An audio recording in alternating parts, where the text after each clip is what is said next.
কোনো বিপদের আশঙ্কা নেই, তা সত্ত্বেও রাজ্য সরকার যে সতর্কতা অবলম্বন করেছে সেই সতর্কতা অনুযায়ী আমাদের এলাকায় মাইকিং চলছে যাতে পর্যটকরা সমুদ্রে না যেতে পারে।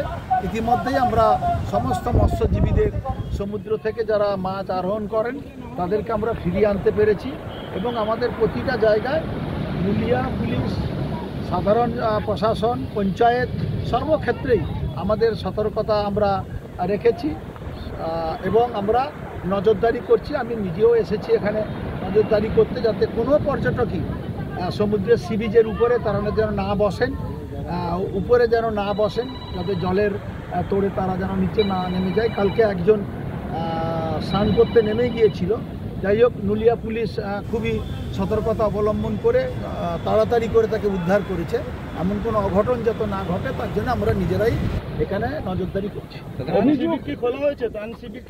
ত্রাণ শিবির এখনো পর্যন্ত আমাদের সব কিছু ব্যবস্থা আছে, কন্ট্রোল রুম আছে, আমাদের সব কিছু ব্যবস্থা আছে, আইলা সেন্টার আছে। রেস্কিউ করে যদি কোনো পরিস্থিতির সৃষ্টি হয় যে রেস্কিউ করার প্রয়োজন আছে তাদেরকে তুলে নিয়ে এসে তাদের সেখানে খাওয়া দাওয়ার ব্যবস্থা আমরা সব রকম রেখেছি। পর্যটকরা সমুদ্রে নামার ক্ষেত্রে কোনো পর্যটকরা একদম যাতে না নামতে পারে, সমুদ্রের একেবারে যেন সি বিচের উপরে যেন না উঠতে পারে তার জন্য আমরা নজরদারি করছি।